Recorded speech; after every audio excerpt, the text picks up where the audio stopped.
Hi friends, good morning. ಹೇಗಿದ್ದೀರಾ ನೀವು friends? ಇವತ್ತು ನಾನು ಎಗ್ ರೈಸ್ನ ಯಾವ ರೀತಿಯಾಗಿ ಮನೆಯಲ್ಲಿ ರುಚಿಯಾಗಿ ಮತ್ತು ಸುಲಭವಾಗಿ ಮಾಡ್ಕೋಬಹುದು ಎಂಬುದಾಗಿ ತೋರಿಸ್ಕೊಡ್ತೀನಿ.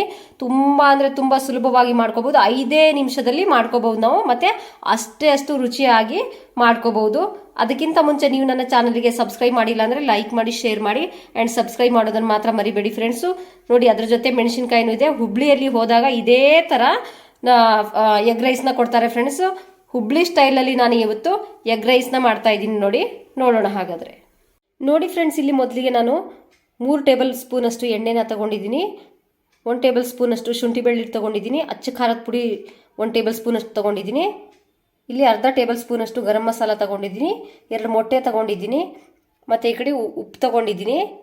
ಇಲ್ಲಿ ನಾನು 1 ಈರುಳ್ಳಿನ ಸಣ್ಣದಾಗಿ ಹೆಚ್ಚಿಟ್ಕೊಂಡಿದ್ದೀನಿ. ಈ ಕಡೆ ಕೊತ್ತಂಬರಿ ಸೊಪ್ಪನ್ನ ತಗೊಂಡಿದ್ದೀನಿ. ಇಲ್ಲಿ ಹಸಿಮೆಣಸಿನ್ಕಾಯಿ ತಗೊಂಡಿದ್ದೀನಿ 4ರಿಂದ 5. ಈ ಕಡೆ ಸೋಯಾ ಸಾಸ್ ತಗೊಂಡಿದ್ದೀನಿ. ನೋಡಿ, 1 ಲೋಟದಷ್ಟು ನಾನು ಅನ್ನನ ಮಾಡಿ ಇಟ್ಕೊಂಡಿದ್ದೀನಿ. ನೋಡಿ, ಈ ಕಡೆ ಬಾಣಲೆನ ತಗೊಂಡಿದ್ದೀನಿ. ಅದಕ್ಕೆ ನಾನು ಸ್ವಲ್ಪ ಎಣ್ಣೆ ಹಾಕೊಳ್ತೀನಿ. 1 ಟೀ ಸ್ಪೂನ್ ಅಷ್ಟು ಹಾಕೊಳ್ತೀನಿ. ನಾನು ಮೊಟ್ಟೆನ ಹಾಕೊಳ್ತೀನಿ.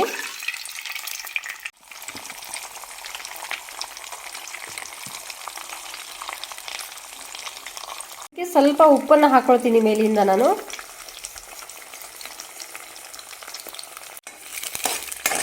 ಫುಲ್ ಮಿಕ್ಸ್ ಮಾಡ್ಕೊಳ್ತೀನಿ. ಇದನ್ನು ತುಂಬ ಸುಲಭವಾಗಿ ಮಾಡ್ಕೋಬಹುದು ಫ್ರೆಂಡ್ಸ್. ಇದನ್ನು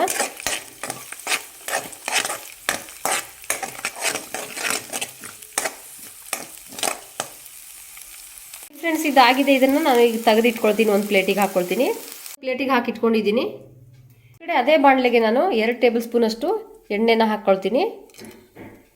ಎಣ್ಣೆ ಬಿಸಿ ಆಗಿದೆ. ನಾನು ಈಗ ಶುಂಠಿ ಬೆಳ್ಳುಳ್ಳಿ ಪೇಸ್ಟ್ನ ಹಾಕ್ಕೊಳ್ತೀನಿ.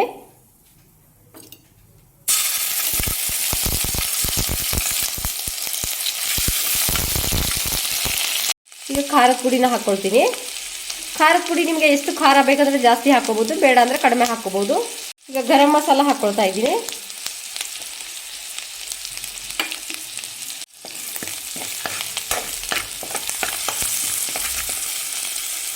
ಇದಕ್ಕೆ ಸೋಯಾ ಸಾಸ್ ಹಾಕ್ಕೊಳ್ತೀನಿ.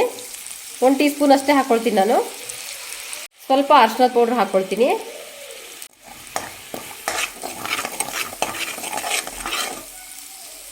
ಇದಕ್ಕೆ ನಾನು ಅನ್ನ ಹಾಕ್ಕೊಳ್ತೀನಿ. ನೋಡಿ,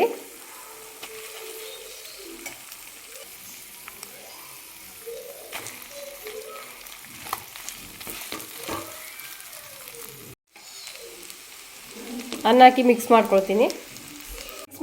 ಇದನ್ನು ಈಗ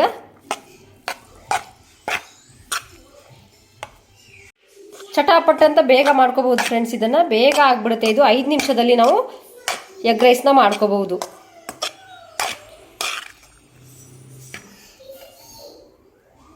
ನೋಡಿ ಫ್ರೆಂಡ್ಸ್, ಈಗ ಇದಕ್ಕೆ ಮೊಟ್ಟೆನ ಹಾಕ್ಕೊಳ್ತೀನಿ. ಮಿಕ್ಸ್ ಮಾಡ್ಕೊಳ್ಳೋಣ. ಇದನ್ನು ತುಂಬ ಟೇಸ್ಟ್ ಆಗಿರುತ್ತೆ. ನಾವೇನು ಹೋಟ್ಲಿಗೆ ಹೋಗಿ ತಿನ್ಬೇಕಂತ ಏನಿಲ್ಲ ಫ್ರೆಂಡ್ಸು, ರೋಡ್ ಸೈಡ್ ಹೋಗಿ ತಿನ್ಬೇಕಂತ ಏನಿಲ್ಲ. ಮನೆಯಲ್ಲೇ ಚಟಾಪಟ್ ಅಂತ ನಾವು 5 ನಿಮಿಷದಲ್ಲಿ ಎಗ್ ರೈಸ್ನ ಮಾಡ್ಕೋಬಹುದು. ಮಕ್ಕಳಂತೂ ತುಂಬಾ ಇಷ್ಟಪಡ್ತಾರೆ ಇದನ್ನು. ಸ್ವಲ್ಪ ಉಪ್ಪನ್ನು ಹಾಕ್ಕೊಳ್ತೀನಿ ಫ್ರೆಂಡ್ಸ್.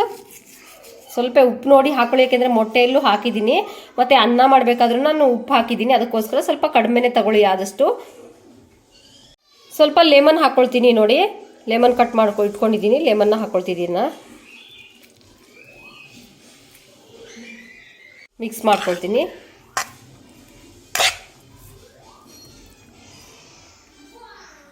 ಒಂದು ಬಾಣಲೆನ ತಗೊಂಡಿದ್ದೀನಿ ನಾನು. ಅದಕ್ಕೆ ಸ್ವಲ್ಪ ಎಣ್ಣೆ ಹಾಕ್ಕೊಳ್ತೀನಿ.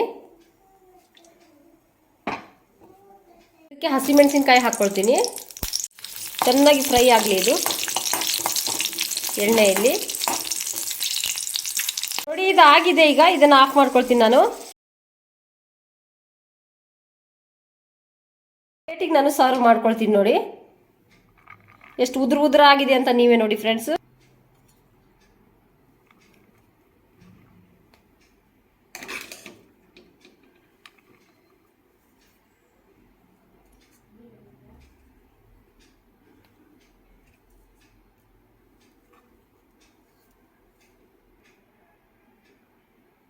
ನೋಡಿ ಫ್ರೆಂಡ್ಸ್, ಇದಕ್ಕೆ ಕೊನೆಯದಾಗಿ ನಾನು ಕೊತ್ತಂಬರಿ ಸೊಪ್ಪನ್ನು ಹಾಕ್ಕೊಳ್ತೀನಿ.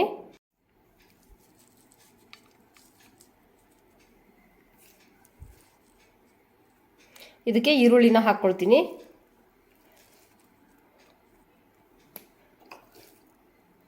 ತುಂಬ ಟೇಸ್ಟ್ ಇರುತ್ತೆ ಫ್ರೆಂಡ್ಸ್, ನೀವು ಒಮ್ಮೆ ಟ್ರೈ ಮಾಡಬೇಕು ಈ ಥರ.